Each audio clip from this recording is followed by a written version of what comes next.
if you remember हमने if then else पढ़ा था, ठीक है? अभी हम थोड़ी देर में पढ़ते हैं दोबारा।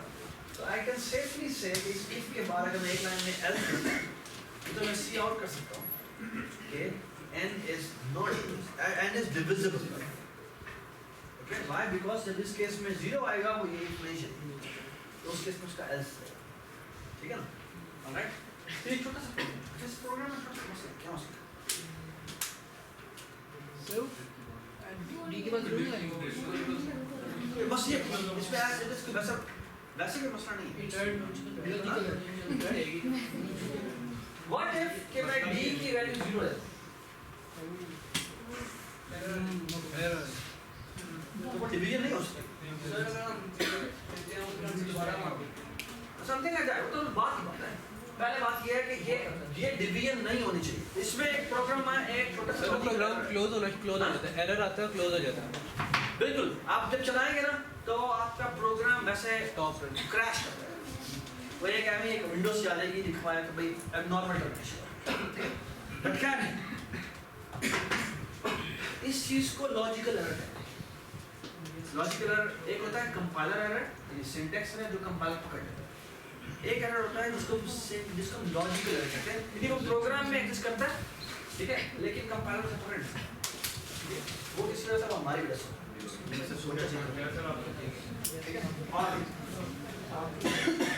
जी। इसी तरह एक स्टेटमेंट होती है if then else, ठीक है? if then else में क्या होता है? if then else में इस तरह लिखते हैं if कंडीशन स्टेटमेंट else और यहाँ पे स्टेटमेंट ट्रू। अगर ये कंडीशन ट्रू होगी तो स्टेटमेंट मत चाहिए, अगर कंडीशन फॉल्स होगी तो स्टेटमेंट ट्रू चाहिए।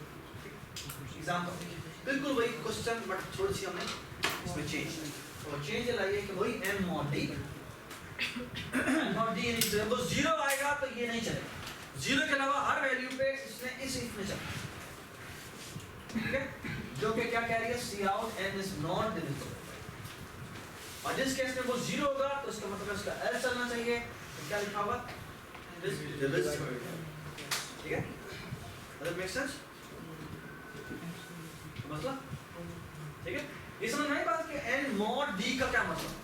n mod d का मतलब है कि या तो वैल्यू 1 आएगी या 2 आएगी या 3 आएगी या जितने भी d की वैल्यू उससे एक कम तक वैल्यू आएगी, है ना? या 0 आएगी।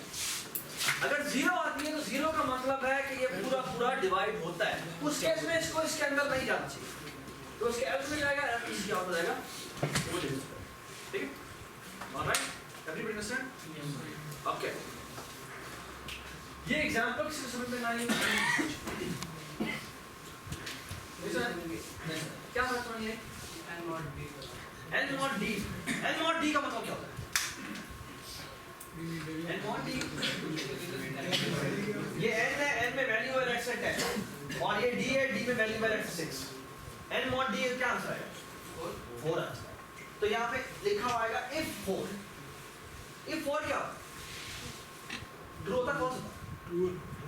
ट्रू। क्योंकि 0 के अलावा हर वैल्यू जो होती है वो ट्रू होती है। देखिए if ट्रू हो जाएगा और ये सी आउट है, ठीक है? और सी आउट में क्या लिखा है? Not divisible condition.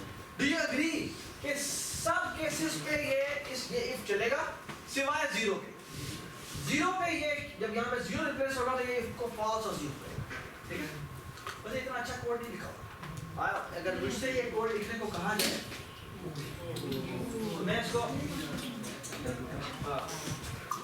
प्लीज अगर मुझे से कोड लिखने को कहा जाए तो मैं ऐसे लिखूंगा कि if n mod d not equal to 0 तो फिर मैं करूंगा सी आउट नॉट डिविजिबल, एल्स में मैं करूंगा क्यों? मुझे लगता है कि ये ज्यादा मीनिंगफुल है, although कि दोनों का मतलब सेम है, लेकिन शायद आपको कोड करते हुए थोड़ा मीनिंगफुल करना चाहिए, ठीक है? नॉट इक्वल टू 0 का मतलब है कि वो डिवाइड नहीं होगा, और जब वो इक्वल टू 0 है तो मतलब क्या है, वो डिवाइड होगा। ऐसी कंडीशन को अगर मैं चेंज कर दूं तो किस जगह पे डिविजिबल आएगा, किस जगह नॉट डिविजिबल आएगा? ऊपर डिविजिबल आएगा और नीचे नॉन। ठीक है? Very simple example, okay? एक देन else चैलेंज आगे चलते हैं। यहाँ पर ये बताता है कि हम इफ में कंडीशन लिखते हैं तो ये इस तरह की कंडीशन हम लिख सकते हैं। less than, greater than, less than or equal to, greater than or equal to, double equal to, not equal to. ठीक है? Alright? ठीक है? ठीक है? ये कंडीशन कब ट्रू होगी? जब x y से लेस है। मनान, मैं लिख रहा हूँ। जब ये कंडीशन कब ट्रू होगी? ये कंडीशन कब ट्रू होगी? x equal to या greater होगा। इसी केस में क्या होगा? जब x equal to नहीं होगा। यार अगर ये नॉट इक्वल टू होगा तो फिर ऐसी कंडीशन चले जाएगी। ये ओवरऑल कंडीशन के ऑपरेटर इनका कंडीशनल या कंपैरिजन ऑपरेटर्स ठीक है? Why comparison? क्योंकि दोनों वैल्यूज को कंपेयर होता है। ठीक है? इन इस जो ऑपरेटर है इसका ऑपरेटर क्या है? सिंपल। इस ऑपरेटर का रिजल्ट हमेशा क्या आता है? या ट्रू या फॉल्स। ठीक है? ये नहीं भूलिए। सही है? ऑलराइट जी।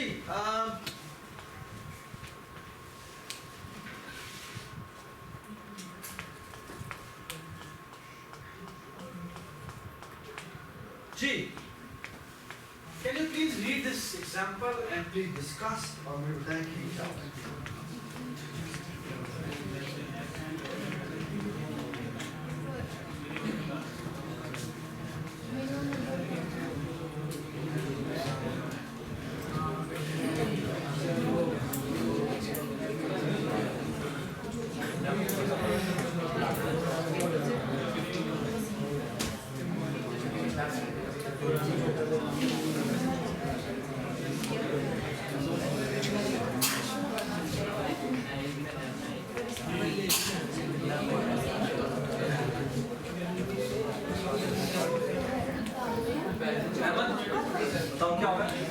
सबसे पहले हम दो वैल्यू एंटर कर रहे हैं, तो उसके बाद हम कह रहे हैं कि अगर n से बड़ा है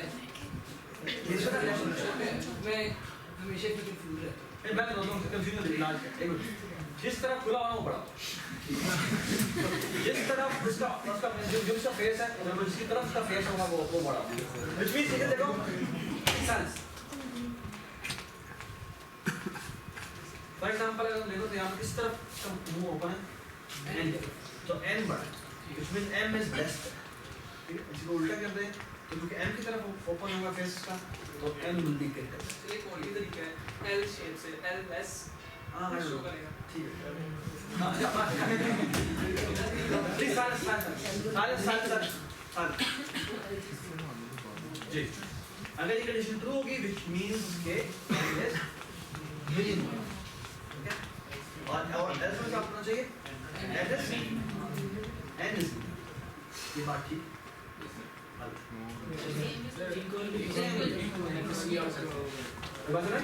सेम भी हो सकता है।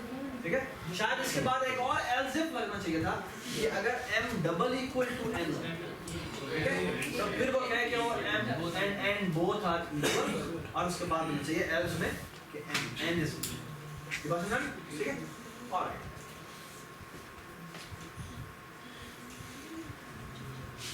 ये पढ़ ले जिनसे मैं आगे करता हूँ।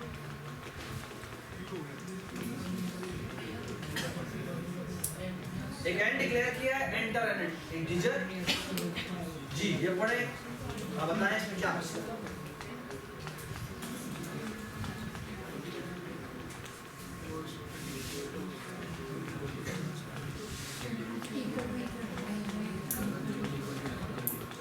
नवीन जी क्या प्रॉब्लम है? वो डबल इक्वल टू है। शाबाश।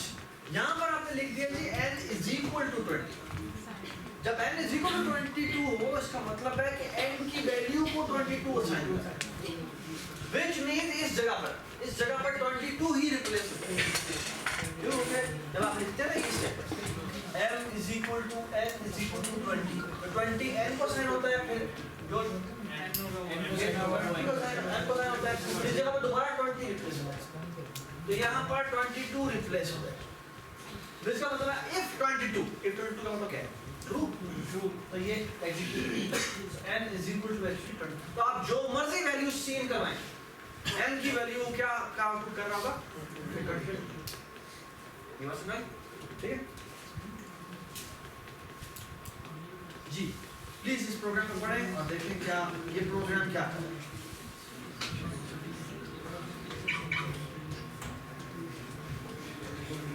प्लीज डिस्कस करें।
मौसम ये प्रोग्राम क्या करता है?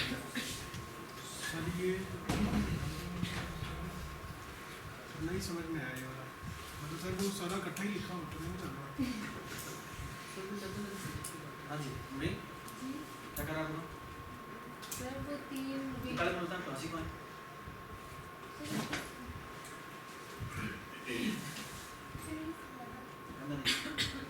ये नहीं मौसम का दोबारा सर ये मिनिमम के अंदर वैल्यू स्टोर करी जा रहा है।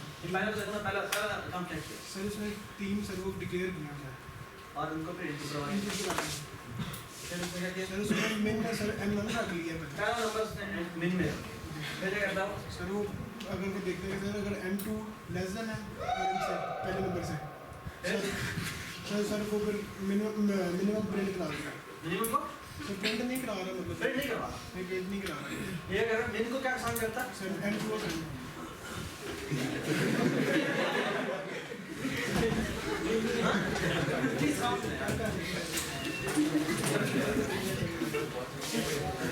हाँ जी क्या करता सर मिनिमम क्या प्लीज साइलेंस ये पहले नंबर को मिन कहते हैं फिर ये n2 को कंपेयर करता है पहले नंबर से अगर n2 छोटा है तो वो मिन को n2 कहते हैं। M2 क्या है? अभी तक मुझे बताएं कि मिन में क्या पढ़ा अगर N2 पढ़ो, अगर वो सर अगर दोनों अगर वो M1 छोटा है तो वो पढ़ा होगा, शाबाश या अगर N2 अगर छोटा है तो वो पढ़ा होगा। बेहतरीन यानी अभी तक उसने दो नंबर का मिनिमम जो है वो मिन में स्टोर हो गया। आगे क्या करता है दोबारा n3 को कंपेयर करता है अगर n3 छोटा है तो मिन में n3 रहा ऑलराइट। इसका मतलब है यहाँ पर मिन में क्या पड़ा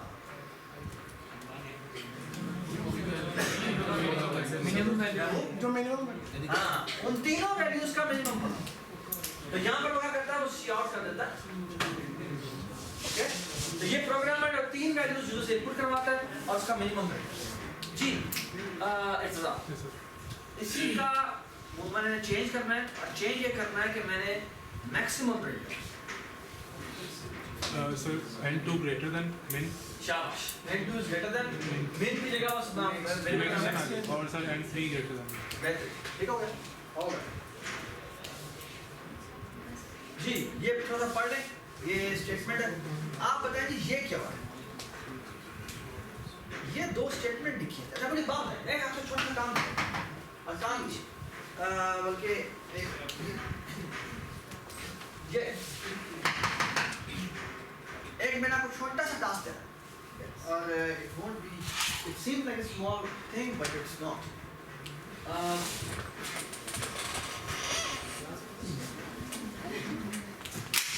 please मैंने एक फिगर x बनाया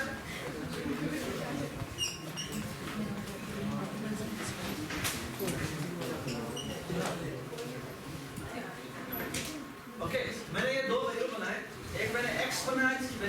20 है और ये y बन रहा है इसकी वैल्यू 30 है, ठीक है? ऑलराइट, हम क्या करना चाहते हैं? हम ये करना चाहते हैं, ये मैंने सिर्फ कन्वर्जन की, ये कोई भी वैल्यू मेरा आपको एक टास्क है, टास्क ये है इन दोनों वैल्यूज को आपस में एक्सचेंज करना, एक्सचेंज, ठीक है? एक्सचेंज का मतलब है मैं चाहता हूँ x की वैल्यू 20 हो जाए, इसकी वैल्यू इसमें चली जाए और इसकी वैल्यू इसमें चली जाए, ये मैं करना चाहता हूँ। Everybody understand the problem? Please, सवाल ये है कि x और y दो वेरिएबल है, इनके अंदर दो वैल्यूज पड़ी है, या आप समझ लें कि मैंने इनको सी इन करवाया x और y।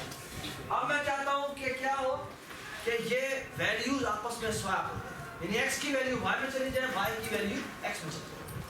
सवाल ये है कि ये आप क्या इंस्ट्रक्शन लिखेंगे ताकि दोनों की वैल्यूज आपस में स्वैप हो? प्लीज डिस्कस करें कैसे।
ये लिखा है, मैंने लिखा है x equal to y, y equal to x, ठीक है? कितने लोग करेंगे?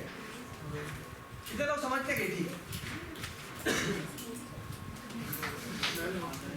है, प्लीज बी ऑनेस्ट। आप में कितने लोग ये समझते हैं कि ये बात बिल्कुल ठीक है? ऐसी लॉजिकली ये लिखता है ना, x की वैल्यू y को समान होता है, y की वैल्यू x, ये होना चाहिए। तो अब मैं आपको एक मिनट ये मैं आपको करके दिखाता हूँ, ठीक है? क्या मतलब जी, आपकी अगर पहली दो इंस्ट्रक्शंस एग्जीक्यूट हो, x में पड़ा हुआ है 20, y में पड़ा हुआ है, x में पड़ा हुआ है 20 और y में पड़ा हुआ है 30, ठीक है? ओके, सी इन करवाया आप, या आपने सी इन करवा लिया और वो वैल्यूज दो पर। जब आप ये इंस्ट्रक्शन एग्जीक्यूट करेंगे, ये इंस्ट्रक्शन क्या मतलब है? x के अंदर y की वैल्यू ऐसी है, which means x के अंदर ये वैल्यू रिप्लेस हो, कितना वैल्यू रिप्लेस होगी? 30।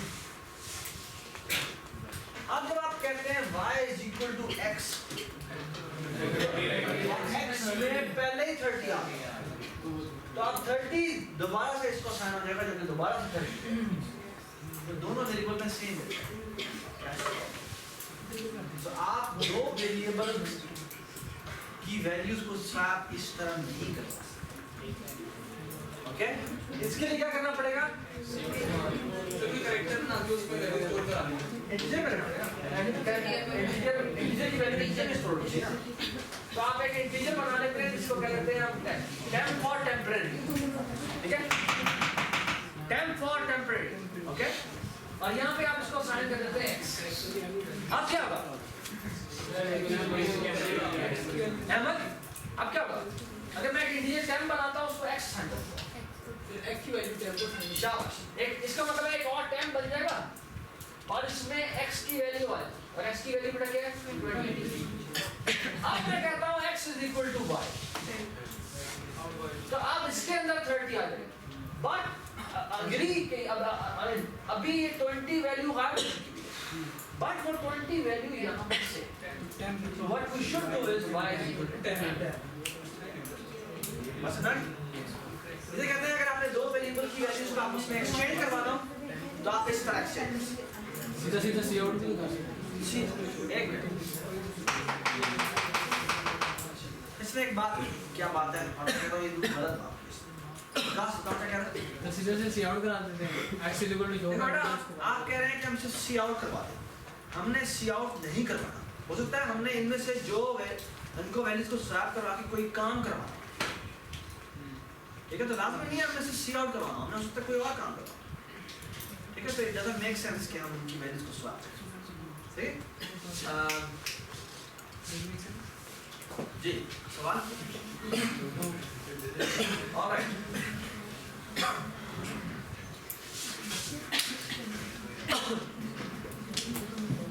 ये देखिए ये वही ब्लॉक है, इस ब्लॉक ये क्या कर रहा है, दो यूजर से इनपुट ले रहा है और उनको आपस में स्वैप कर रहा है, ठीक है।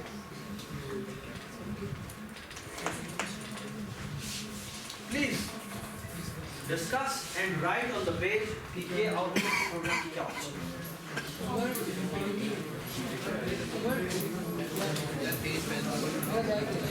Please write on the page. Sir का पेज क्या होगी?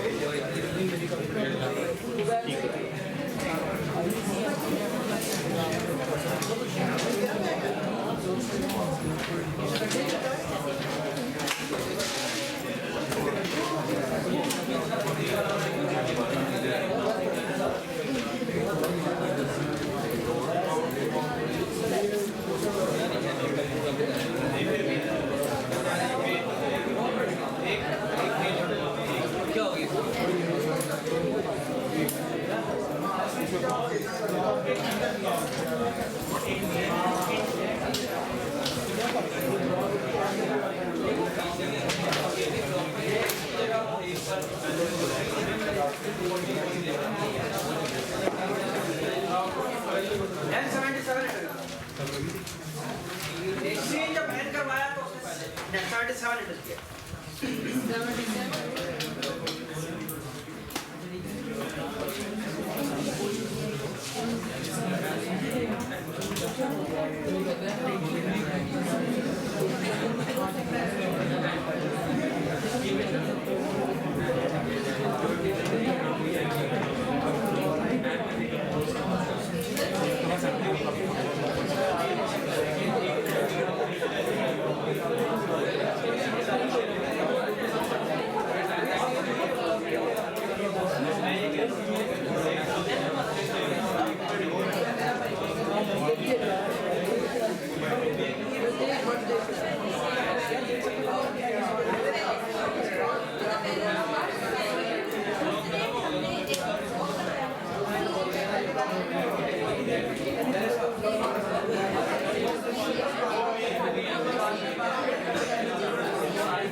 हमने इंटीजर n इक्वल टू 44 का इस इंस्ट्रक्शन पे क्या पढ़ा,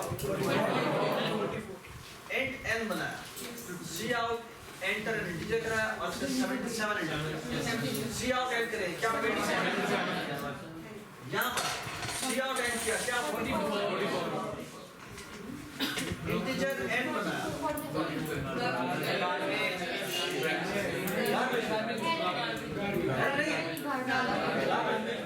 Why garbage will it? Because में नया है, ठीक है, यहाँ पर है, यहाँ पर आपको क्या क्या पढ़ा,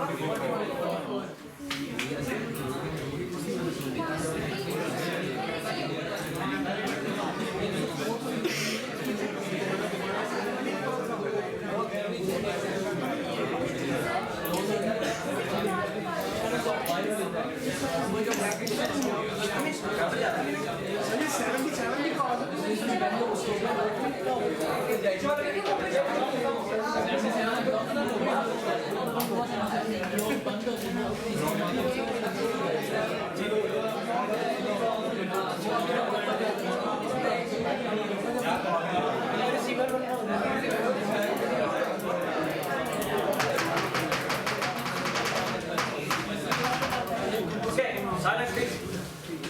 जी उसके बाद है कंपाउंड स्टेटमेंट। कंपाउंड ऑपरेटर्स में जो हम यूज करते हैं वो एक ये एंड है और ये एक और है और ये नॉट। जब आप एंड लिखते हैं तो इसका मतलब है ये भी ट्रू होना चाहिए और ये भी ट्रू होना चाहिए, ठीक है। और जब और लिखते हैं दोनों में से कोई एक भी ट्रू है, नॉट पी का मतलब क्या है? अगर पी ट्रू होगा तो वो फॉल्स हो जाएगा और अगर वो फॉल्स होगा तो वो ट्रू होगा, ठीक है। तो ये देखिए आपका वो यही बता रहा है ट्रूथ टेबल से मैं अगर टू ये दोनों ट्रू अगर एंड है तो दोनों ट्रू के केस में ट्रू होगा, बाकी सब के केस में वो फॉल्स, ठीक है। और जब और का केस है तो दोनों में से कोई एक भी ट्रू होगा तो वो ट्रू होगा, बट दोनों फॉल्स होंगे तो फिर वो फॉल्स होगा। नॉट पी में क्या होता है? अगर पी ट्रू है तो वो फॉल्स हो जाएगा और अगर फॉल्स है तो वो ट्रू हो जाएगा। और अगर इफ में लगा हुआ है नॉट पी, इसका मतलब है कि जब पी ट्रू होगा तो वो नहीं चलेगा और जब वो फॉल्स होगा तो वो चल जाएगा, सही। और पी कोई भी एक भूल है, नॉट पी का मतलब नॉट पी का मतलब है कि अगर पी कोई भी बूलियन वैल्यू, अगर पी की वैल्यू ट्रू होगी तो वो उसका नॉट ले लेगा, यानी वो फॉल्स करेगा, और अगर वो फॉल्स होगी तो वो उसका नॉट ले लेगा, तो इसका ट्रू होगा। ऑलराइट,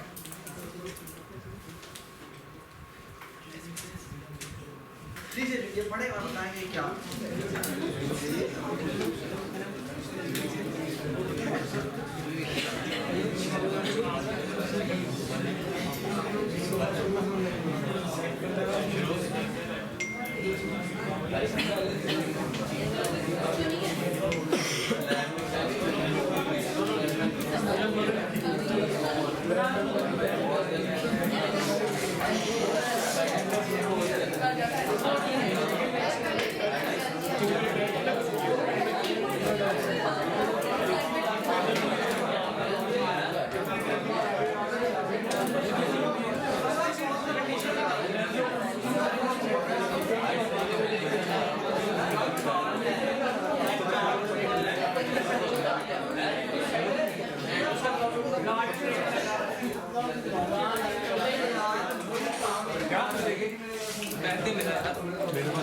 ये पड़ा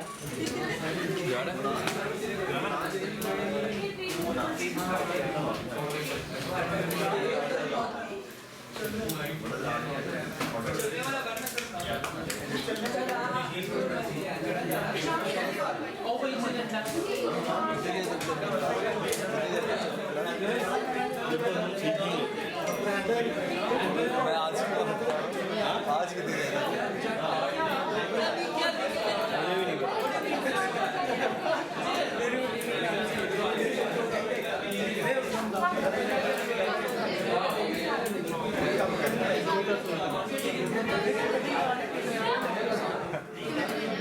अभी वाइल आ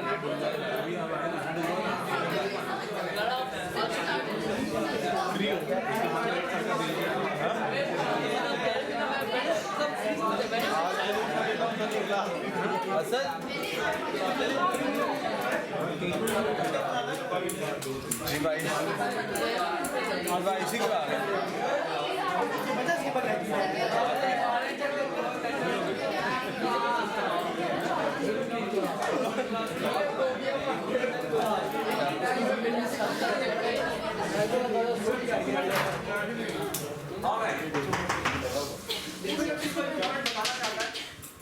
वो ये है कि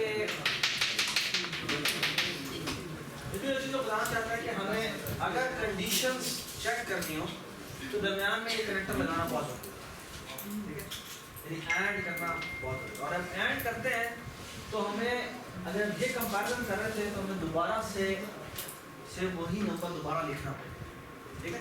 मेरे फॉर एग्जांपल ये प्रोग्राम है जो क्या ऑफर करता है minimum value offer, n1 less than or equal to n2 or less than or equal to n3 ठीक है तो क्या लिखना है n1 is the minimum या n2 is the minimum और n3 is the minimum ठीक है अच्छा ओके ये क्या कर रहे हैं जी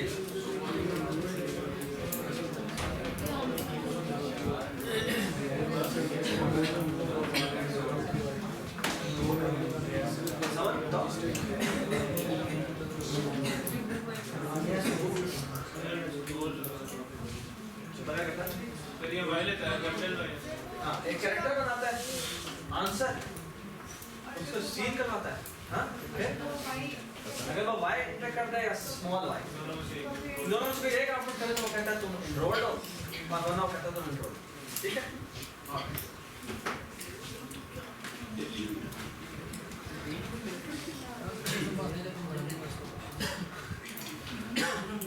ओके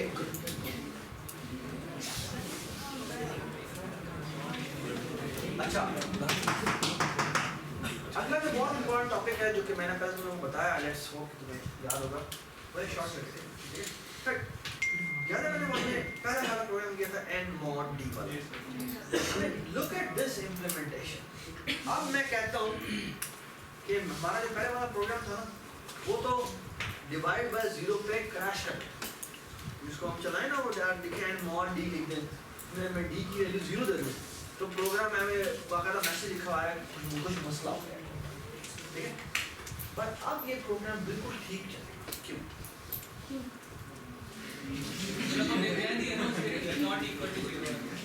यस जब हमने कह दिया कि d नॉट इक्वल टू 0 और फिर लगाया and nmod d double equal to 0 इसका मतलब क्या है अगर d ही 0 हुआ तो वो आगे चेक ही नहीं करेगा क्यों क्योंकि दोनों कंडीशन में एंड लगा हुआ तो अगर d ही 0 है तो इसका मतलब ये कंडीशन फॉल्स है और अगर ये कंडीशन फॉल्स हो गई है और एंड लगा हुआ है अगर ये एंड लगा हुआ है दो कंडीशंस में और पहली कंडीशन ही फॉल्स हो गई है तो वो दूसरी कंडीशन चेक ही नहीं करेगा यानी कि वो डिवीजन करेगा ही नहीं तो अगर d पहले ही 0 था तो वो आपका nmod d चेक ही नहीं करेगा राइट पहले वो यहां पर आएगा क्या does not does make sense ठीक है तो ये बड़ी इंपॉर्टेंट बात है वो ये है कि ये एक चीज होती है शॉर्ट सर्किटिंग कब होती है जब हम कहते हैं कि जब ये वाला पार्ट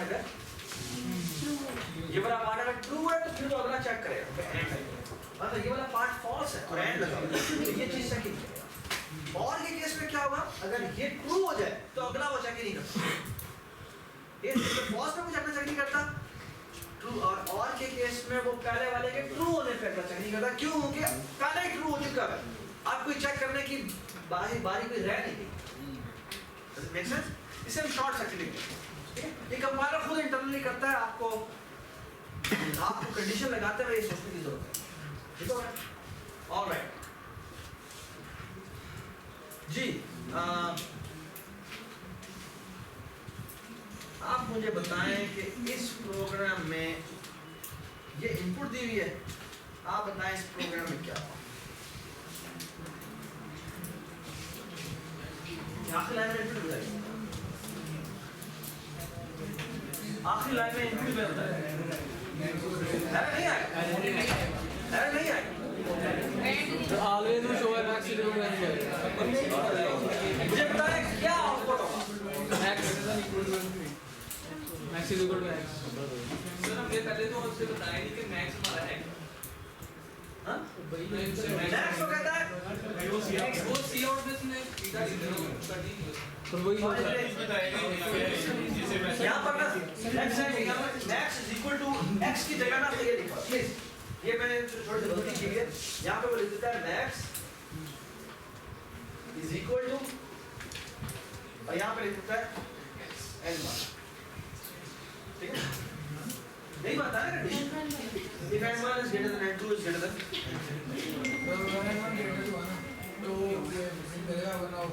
आप एक मुझे कहा कि ये इनपुट मिली है, इस इनपुट पे क्या max is equal to n1 output होना चाहिए या नहीं होना चाहिए? नहीं भी हो सकता। नहीं होना चाहिए, लेकिन आउटपुट होगा। देखो क्यों है? Debug क्योंकि n1 greater to n2 से और n2 is सर, वो x की वैल्यू तो n1 he You're right, you're right. Almost right. But देखो यहाँ पर n1 greater than or equal to n1 का क्या वैल्यू है? 0. n2 की क्या वैल्यू है? 0. और n3 की क्या वैल्यू है? 1. चला के देखते हैं. 0 is greater than or equal to 0 है?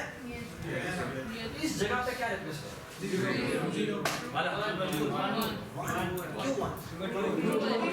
ये कंडीशन क्यों है? और 1 क्या greater than or equal to 1 होता है? होता है. ना इस ये बूलियन एक्सप्रेशन, आपको मैंने कहा था जब बूलियन ऑपरेटर यूज होता है तो आंसर भी हमेशा बूलियन ही आता है, और वो बूलियन क्या है? या यस या नो.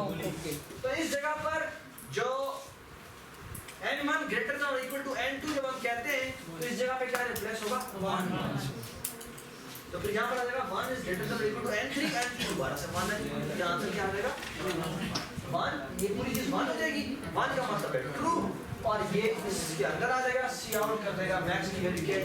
n1, जो कि 0 है, तो मतलब है गलत है. कैसे ठीक करेंगे इसको? कैसे ठीक करेंगे इसको? एंड लगा देंगे. n1 is greater than or equal to n2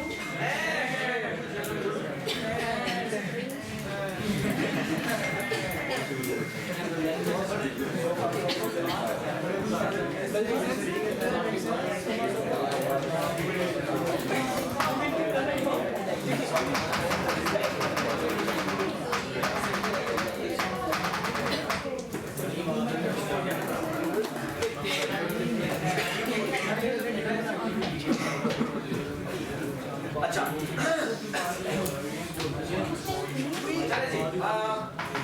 आपको ये एग्जांपल बता रहा है, प्लीज बात सुन ले.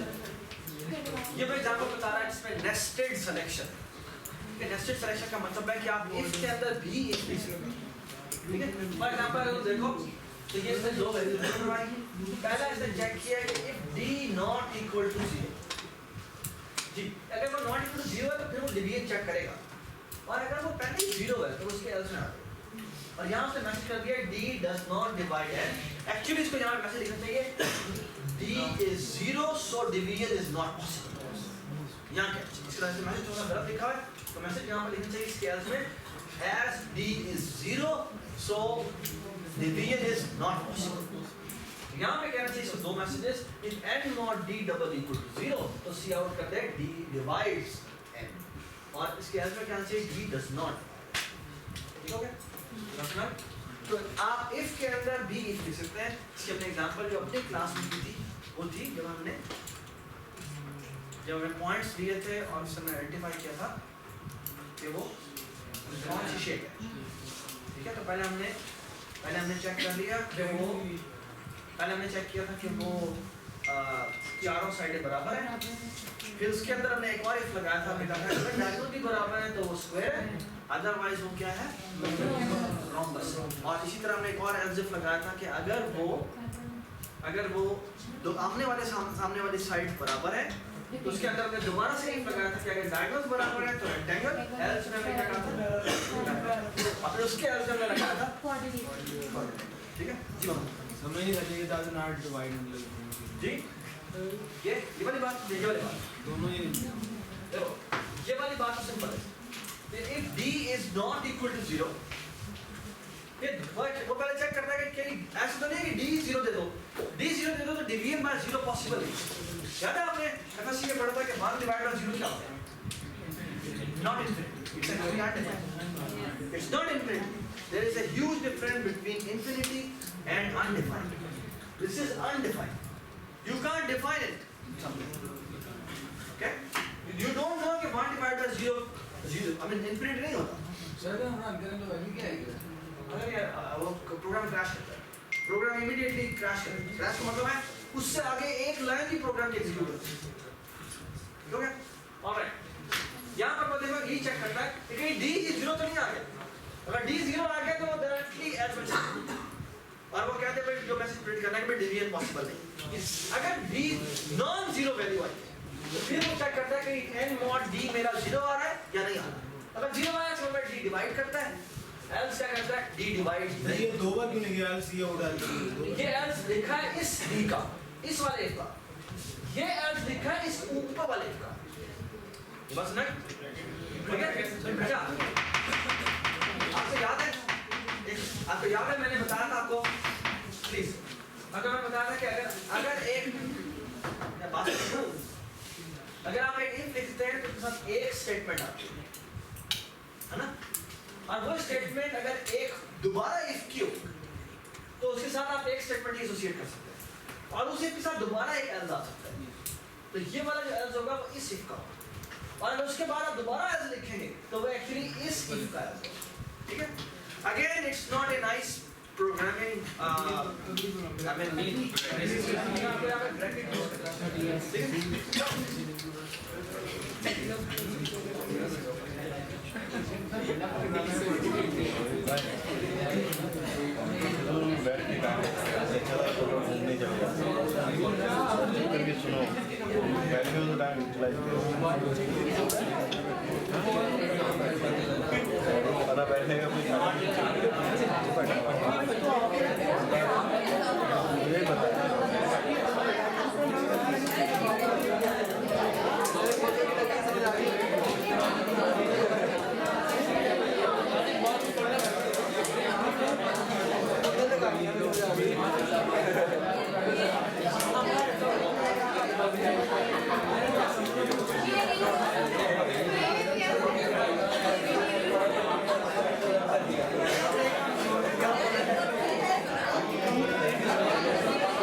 उसके बाद जब अगला कॉन्सेप्ट बताता है वो if then else के बताता है, if else if else if else। अच्छा उसमें जो उसने एक अंदाज से बताई है वो ये है कि फॉर एग्जांपल ये एक मैसेज है, ये कहता है कि आपने जी कौन सी लैंग्वेज बोलते हैं, ठीक है, English, French, German, Italian, Russian, और उसके बाद में जो मैसेज लिखता है कि अगर आप इंग्लिश बोलना चाहते हैं तो E प्रेस करें वरना F प्रेस करें, G I और इटालियन R for रशियन, ठीक है। उसके बाद वो सीन करवाता है लैंग्वेज इज अ कैरेक्टर, ठीक है, व्हिच मींस यूजर जो है वो कोई एक लेटर इनपुट करेगा। अगर वो लेटर इनपुट करता है E तो वो मैसेज आउटपुट कर देता है वेलकम टू प्रोजेक्ट, ठीक है। अगर वो एंटर कर देता है F का मतलब है फ्रेंच, तो वो वही मैसेज फ्रेंच में लिखता है बोंजोर प्रोजेक्ट।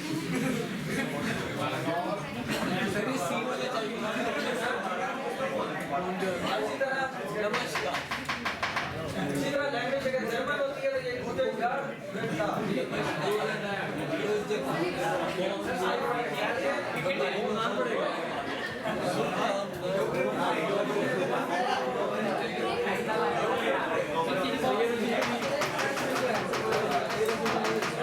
जी बात सुने silence base silence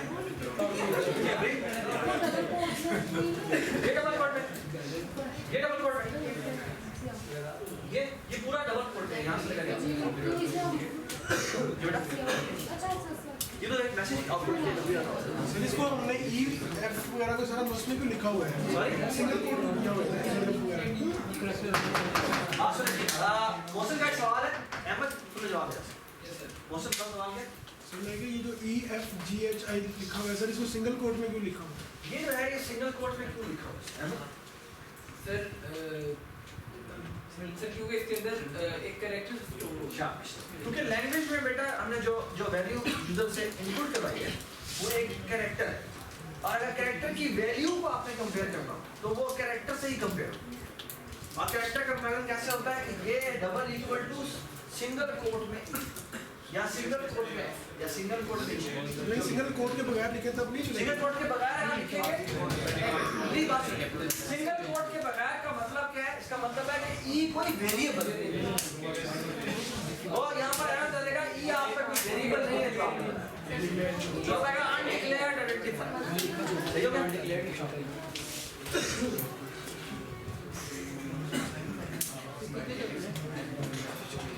ji please Yusuf आप मुझे बता रहे हैं ये प्रोग्राम है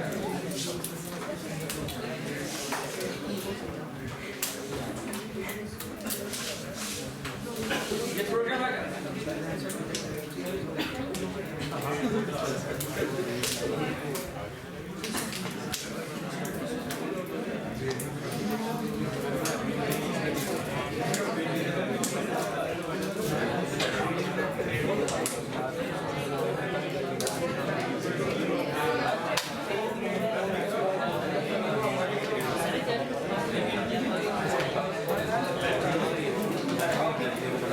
Change the bed.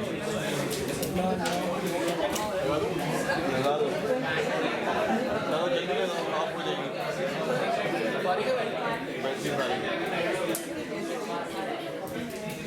Okay please silence दूसरा बताओ जी ये पहली टाइम में करिए एक वेरिएबल ये स्कोर शाबाश और उसके बाद ये ये मैसेज दिया ना ऐसे आउट करवाया शाबाश और ये क्या सीन करवाया स्कोर ठीक है इसके फौरन बाद सीन लगा ये हमने ये देखा तो विधि देखा ये सेमी ब्लॉक के बाद आप यहाँ पर भी चेक कर लीजिए ओके मैंने यहाँ सीन करवा दिया देखिए मेरा अच्छा है बस ये जानबूझ के इधर लिख रहा है उसकी वजह ये है कि वो बताना चाहता है कि यहाँ हम इस तरह भी लिख सकते हैं ठीक है और यहाँ पे आपने स्कोर इनपुट करवा दिया आपको क्या सर और कंडीशन बता रहा है कि अगर स्कोर की वैल्यू 100 से ग्रेटर होगा द स्कोर इज आउट ठीक है अगर क्योंकि 100 से ऊपर वैल्यू नहीं हो सकती ठीक है फिर वो कहता है अगर जैसे तो इनपुट 90 हो तो क्या करें ड्रॉप करें ए अगर वो greater than equal to 80 हो तो वो B C 60 greater than or equal